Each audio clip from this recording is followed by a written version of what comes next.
Welcome back to Just Chattin', and this is the series of videos we do on Thursday and Sunday evenings just for our entertainment entertainment. So, we got another scorching hot weekend, so I have retreated into the bedroom with air conditioning this weekend, thank goodness. However, there is going to be some ambient noise, and I have to beg your indulgence for that. Let me see. Audie, the bad cat, is outside on the patio, on the concrete, which actually seems to be pretty cool for him. I know when I pick him up, his belly is actually cool from being on the concrete. So a motorcycle went by earlier and backfired, and Audie did not hesitate to hop up and give that motorcyclist a piece of his mind. He just howled and screamed and eventually went back to sleep. But he told the guy off good and proper. So he seems to be feeling his oats today. Yellow again. Catherine, Lex's mom, everybody suffering with cancer. We are thinking of you. Okay, we've got some strange topics today. And in addition to the strangeness, we're going to take a look at what you folks want to talk about. So, right after the intro, we'll get started.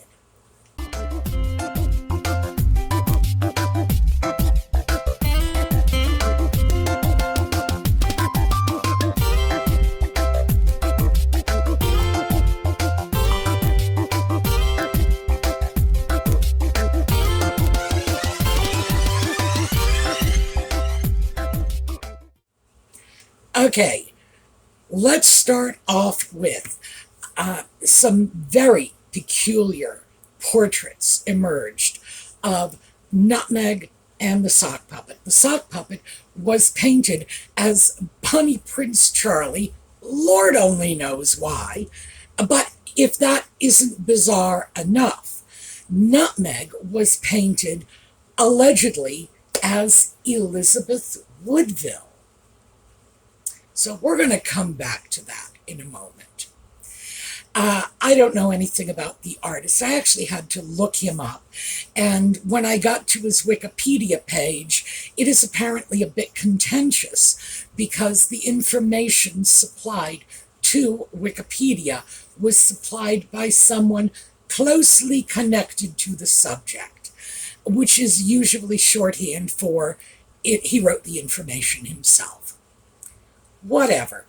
The guy is a Welsh artist. His name is Dan Llewellyn Hall, and I know for all of our Welsh friends, I know that's not how you pronounce Llewellyn. Problem is, if you gave me 30 years, I could never master your pronunciation, so I'm just going to have to ask you to give me a pass on this one. And it says in his Wikipedia biography that he was commissioned to paint the Queen, the late Queen Elizabeth, the real Queen, but not by her, by the Welsh Rugby Union. I don't know anything at all about rugby. I think it's something like baseball, but I'm not really sure. It could, in fact, be something like football. No idea. It's some sort of overseas sports game that I know nothing about. And I'm going to shut my mouth before I convince you beyond a shadow of a doubt of the truthfulness of that statement. But so apparently this organization said, paint the Queen. I saw the portrait of the Queen and I wasn't impressed. Now, full disclosure, if you gave me a brush and a canvas, I could not do a better job myself. Could not. On the other hand, I am blind, so what can I say? I'm not impressed with his work.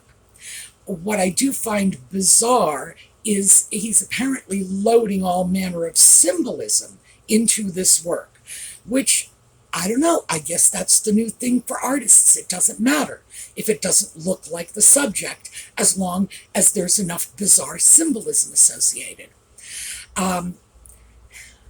The sock puppet, Bonnie Prince Charlie, well, yeah, I mean, pretender to the throne, I'm starting to get it. But Nutmeg and Elizabeth Woodville was widely considered to be the most beautiful queen of England. Of all of the queens of England, she is the one reported to have been the most beautiful. She was considered the most beautiful woman in Britain in her time. That is what everyone said about her. She looks nothing at all like Nutmeg, not even close. So let me just show you a picture of Elizabeth Woodville. Now this particular image dates from about 50 years after her death. So it's mid-16th century, this particular image. But it was probably copied from earlier images. Now, the image of a woman, the more realistic, to the right of this image is something created by a contemporary artist, Becca Segovia, who made an effort to reconstruct what Elizabeth probably looked like in the flesh based on a number of portraits, all of which apparently go back to the same one missing portrait that disappeared long ago. All right, so that's all the historical stuff. No, actually, it's not all the historical stuff. I'm going to give you some more historical stuff, because when I saw that portrait of Nutmeg, I did not say Elizabeth Woodville. Not even close. Why would I? Zero relationship between Nutmeg and Elizabeth Woodville. We'll get into that in a moment. What I saw was the headdress. And that headdress on this portrait of Nutmeg looks very much to me like a French hood. That's a very specific type of headdress. And this is from the mid-16th century, and it is very closely associated with Anne Boleyn. So, all of my historical fashion aficionados, come on, let's hear you weigh in on it. Am I right or am I right? Is that not a French hood? It's what it looks like to me. And of course, Anne Boleyn was a dark-haired woman with what was described as a swarthy or olive or, darker complexion. So maybe there's something going on here. Let me also mention very quickly, since, we talk about Elizabeth Woodville. Elizabeth Woodville was known for two things: her incredible beauty and her steadfast devotion to her family. In fact, it was one of the complaints that the nobility had about her after she married the king. She goes in and suddenly she is all about advancing her family, getting positions for her parents, for her siblings. Her brothers were married off successfully, her sisters, etc., etc. The talk of the English nobility at that time was, there are no marriages left for anyone else now that the Woodvilles have had them all.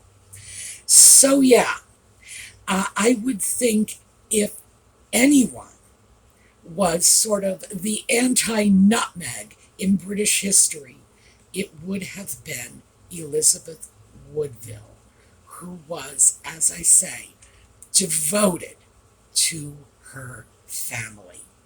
So yeah, I don't know what's going on here. I'm seeing Anne Boleyn in the actual painting, particularly that French hood, not to mention the face. I'm certainly not seeing much of Nutmeg in there. It is a very unattractive portrait. And I would like to say, oh, it's unattractive so it looks just like Nutmeg, but the truth is, she is a pretty woman. Lord knows she's had more than enough cosmetic surgery, cosmetic dentistry, hair weaves, makeup, this, that. Yeah, she's paid enough to be pretty good looking. And in fact, she is. That is an ugly portrait. So I don't know what to say. Many people have said it better and more eloquently than I have, so we're just going to stick with what they have to say about it. Well, the man's no Botticelli. And the subject's no Venus.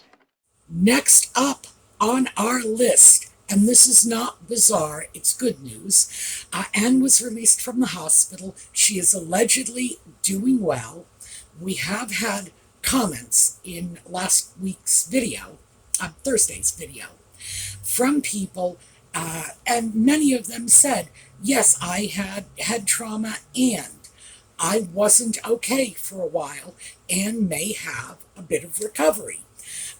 Yeah, there's no question that it may not be over until it's over. And I know that's a weird thing to say, and it's not what anybody wants to hear. But Anne is in her 70s. She took a bunk on the head. I'm glad she's home. I'm sure that whatever's going on, Anne is going to tough it out. But I am also hopeful that there is no permanent lasting effects. But we don't know. And we may not know for a while. Anne herself may not know for a while. But she is home. That's the good news. And I think she is just going to be like her usual Energizer Bunny self. She's just going to, well, I was going to say she's just going to get back up on the horse and ride. But again, I don't want to buy into this notion that it was necessarily a horse-involved accident, because I don't know. But yeah, Anne is just going to get back up on that horse and ride, and we all know it. So this is good news. Now, let's quickly depart from this and take a look at what came up in the comments, because we're starting off with a comment about Anne. So this is from CMDDK. I very much respect Anne and wish her a speedy recovery. I think she will be just fine. She is made of tough stuff. And of course, another comment in a similar vein, and this is from our friend Colleen Harrigan Staver. Hi, Sue, you are correct. Anne is a badass, and what I wouldn't give to see her take on Meghan one-on-one. Yeah, Colleen, I'd pay money for that one too. But I also think we all know exactly what that would look like. So, yeah, it's just foregone conclusion. I would put Anne up against Godzilla. So, certainly someone like Nutmeg, she wouldn't even break a sweat. She would just squish her like a bug and just keep walking on her endless string of royal engagements. So yeah, 3 cheers for Anne. I'm glad that we can all be in complete agreement on this one. And bless her heart, she's one of a kind, but she has never really been contentious. We have all respected and admired her, and even though, she has done some things that I think under other circumstances people might balk at, it's Anne. So we love her for it, and I think this is great. And you all know, because I've never hidden my opinion from you, I would have been so much happier if the British royal family had done what they should have done many generations ago and passed the throne down from mother to daughter. And I've made a case for this, and for those of you who may be interested, I might reiterate it sometime, but I believe that the Great Britain, the United Kingdom, I think this is a country, or are they calling themselves a country? What do they call themselves? A compilation of countries. I don't know. I'll have to look that up. But they always do best when they are handled by women. They should have accepted that a long time ago. So yes, of course, I would have loved to see Anne succeed her mother. That's not happening, so what can I say? I wish her well all the same. So let's take a look at what is next on our list of viewer comments. Jane Stringer, 8404. I think that when Thomas dies, she'll accuse him of the very worst, sexual abuse. We've got a comment on the same subject in a different vein. And this is Mike Antonio, 3163. Quite simply, Meghan was ashamed of her family and didn't want them on the world stage. Well, first of all, we know from Lady C, Nutmeg has already accused her father of sexual abuse. The accusation came from apparently Nutmeg to Harry. From Harry, it was passed on to a mutual friend, someone who knew Harry and Lady C, and that's how it ended up in Lady C's hands some time ago. She had mentioned it on her YouTube channel, and it's in her book. So yeah, that allegation is out there, and it has been out there for a while. I do not think anyone believes it. Absolutely, I will tell you, I do not believe it, but I just don't think anyone like Nutmeg would have continued to sing the praises of a man who had victimized her. That's essentially all the proof I need. The fact that she continued well into adulthood, well into her 30s, to laud Thomas Markle Sr. as the best father ever. And Nutmeg just doesn't strike me as the sort of person who would, lick the hand of someone who had abused her.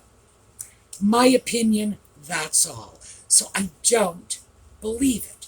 And it's a horrible thing to say about someone if it's not true. And again, I believe it's not true, but it's a horrible thing to spread around. And it's already been spread around. Lord only knows what she'll throw out there after he dies.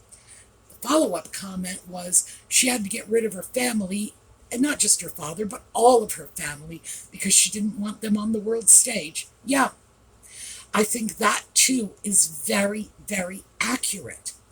Nutmeg had reinvented herself so many times that she really had to get rid of anybody who didn't fit into the picture of who she was pretending to be at the moment. When she went off to establish herself in Toronto, when she got that part on Suits, and suddenly she wanted to play, she wanted to play well-heeled Hollywood starlet, a la Grace Kelly, Nancy Reagan, and when she was Nancy Davis. Grace Kelly and Nancy Davis, back in the 50s, when they were at their peak in Hollywood, were both known as well-bred young women from well-to-do families who could be taken out in public and trusted to use the right fork at dinner. The studios loved the daylights out of both of them because, in addition to being competent actresses, Grace Kelly won an Oscar better than competent. Nancy Reagan, Nancy Davis at the time, was definitely competent.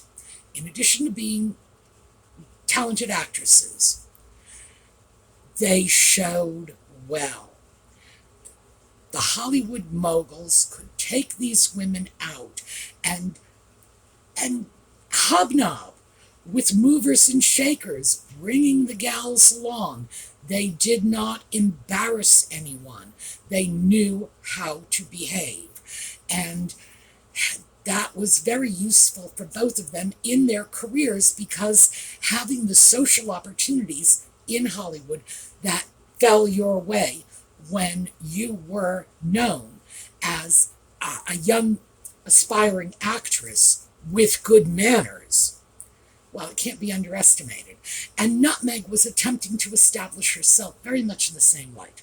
I don't know if she was directly influenced by them. I wouldn't be surprised if she was. But certainly she was attempting to establish herself in Toronto as an American actress from a well-heeled background. And yeah, I think perhaps the family wasn't showing well already. When she got in with the Soho House set, when she was in with the Mulrooneys and the other people who were moving in circles that, if it hadn't been for her glomming onto a Roland suits, she never would have achieved. So yeah, this was part of her reinvention of herself as more than what she was. Now, remember, when we start looking at who she was pretending to be in 2020, she was going back to the, I grew up in poverty, the spaghetti dinner at that, whatever it was. I don't remember what it was. Spaghetti dinner somewhere, all day salad bar, blah, blah, blah. Yes, this was a complete turnaround. She reinvented herself so many times that, of course, anybody who knew her from way back when was inconvenient. It wasn't just her family. People like Nanaki Pretty, who had been her lifelong best friend from childhood, was also dumped. Anybody who was inconvenient was dumped, hence marketing. It's how that word made it into the Urban Dictionary. So yeah, she was not going to give her family the opportunity to say, either intentionally or accidentally, anything that put the lie to the story she was putting out, whatever that story may have been at the time. So, let's take a look at what's next. Okay, Cheza 4640. Sue, Princess Catherine doesn't want to be called Kate. She and Prince William have asked numerous times to be called by her name Catherine. It's not too much to ask, is it? Like you, I get so annoyed at the disrespect of the MSM mainstream media and the so-called royal experts who just will not respect our future queen. Well, I have certainly some issues with this, but I think my greater issue is with the fact that they won't stop calling her Kate Middleton. I can kind of understand that newspaper headlines will refer to her as Kate. We in the U.S. are used to that because our presidents, Franklin Delano Roosevelt became FDR. John Fitzgerald Kennedy became JFK. We've gotten lucky the last few decades. We've had presidents with short names. So you have Obama, Biden, Bush. But believe me, we get a president with a name like Eisenhower, and our media is going to do everything they can to find a shortening or a nickname. In Eisenhower's case, it was Ike.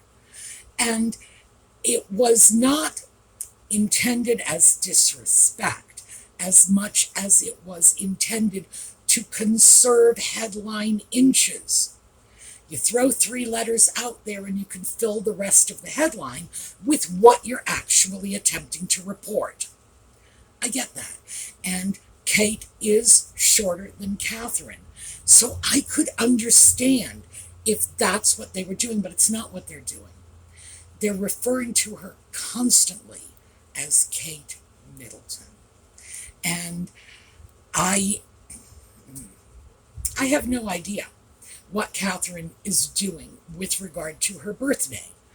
I hope, just from my own personal preference, I hope she's holding on to her birth name, and bless her if she is. But I don't think she is. I think she has given up her family name and she is now content to be Catherine Cambridge, Catherine Wales, Catherine Mountbatten Windsor, Catherine whatever, because one day she is going to be Queen Catherine with no surname at all. So I wish they would just drop off this whole Middleton thing that they keep doing. We know who she is, but whenever I see her as Kate Middleton, I look at this and say, the woman's got 3 children. She's been married for what, 12 years? Is it 12 years now? I think it's 12 years, something along those lines.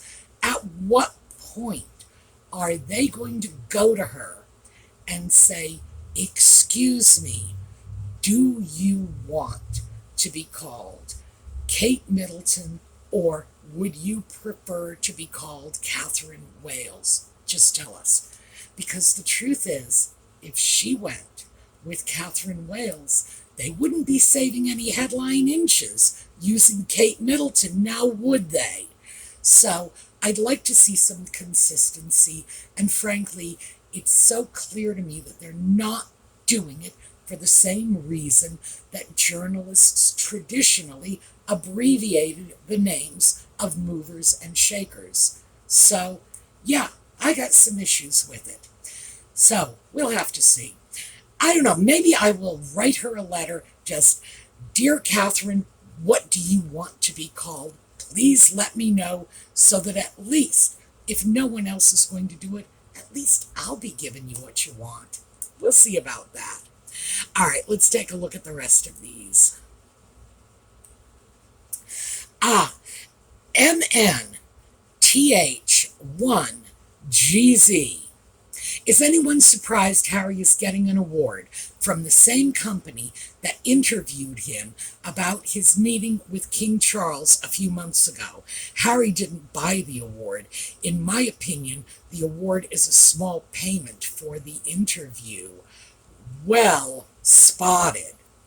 And we got a related comment. Devon Maid 688. I'm confused, Sue.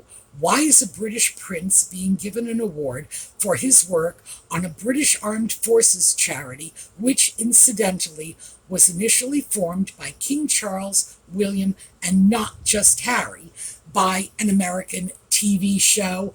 Well, Devon Maid, I don't know what to tell you. I'm just as confused as you are.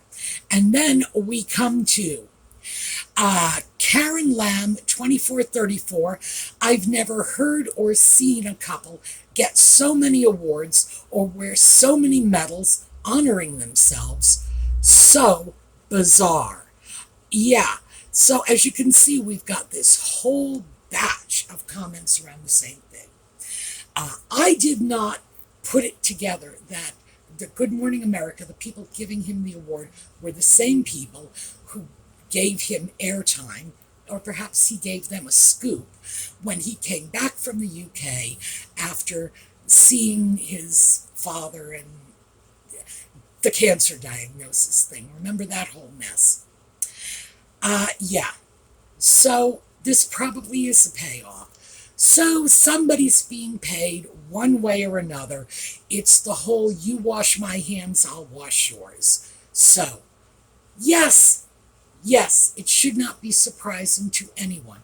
Of course, it is absurd that a U.S. program is giving a U.S. award to a British prince who didn't, in fact, develop the Invictus Games. It was developed for him based on U.S. games, and there's just nowhere to go on this one. It's just so messy. But they've decided to do it. And I expect a lot of people are handing awards to Nutmeg and the Sock Puppet because Nutmeg and the Sock Puppet invariably generate publicity, enough publicity, and some of it is likely to fall back on the people giving them the bogus award. But the thing that this reminds me of, and many of you are old enough to remember this, the early days of the internet, back in the mid-90s, right through to the early 2000s, when people were creating online presences for themselves. A company would put up a website, and that was a big deal then, because this was a whole new and untested form of advertising. And one of the things that the web design and creation companies, the companies that would market these new websites, one of the things they would encourage people to do was to list whatever awards they had. And there were businesses that existed strictly to trade off awards to one another. So you would follow it. Honestly, it was like connect the dots game. One organization would give another organization an award. That organization would give an award to a third party. That third party would give a philanthropist an award who would give an award back to the first company. It was...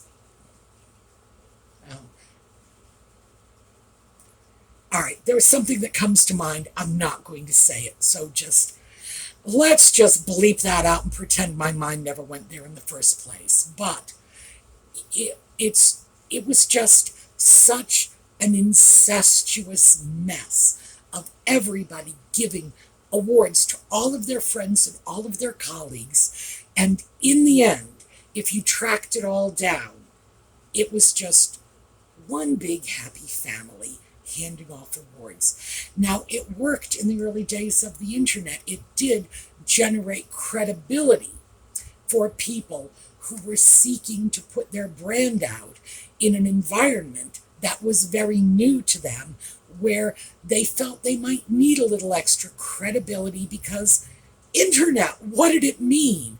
Remember, we were calling it the information superhighway. We didn't even know what it was at the time. But that's what this is reminding me of. This interconnected maze of meaningless awards that are just handed from one to another and back and forth. Very much like the NAACP award, where Nutmeg and the Sock Puppet get an NAACP award. Meanwhile, they give the NAACP an award. Like, oh, please. Do they really think no one has cottoned on to this? Come on. We know what's happening. We're not stupid. So let's see what else we've got here. Okay, since we're already starting to run over time, we're going to finish off with this. Ella, 5442. So odd that Harry would actually write about that lip gloss sharing incident. Which man actually cares? MM wrote everything about Catherine in that book. I remember her PR was saying it's an American thing to share lip gloss. My response in the comments was, it's a 13-year-old girl who's too young to know any better thing. We got some more, though. Sarah Sullivan, PF2XN. I'm from Texas, and we don't share lip gloss. Must be a yacht girl thing. ECM 958. Maybe it's a pushy narcissist thing. And we're finishing up with Lizanne 3058. Who would share anything with Rochelle? We don't even know where she's been. So that one I wanted to include. By the way, Rochelle caught me by surprise. I read that through several times, and every time I saw it, I read Rachel, till finally I went back, recopied it in large print so I could read it for the video, and there it is, right in my face, Rochelle. Thumbs up for you, hon. All right, so we're going to get to end on a comical note, and we're going to take a look at a slideshow on the way out. I will see you all next time, and in the meanwhile, have a terrific day.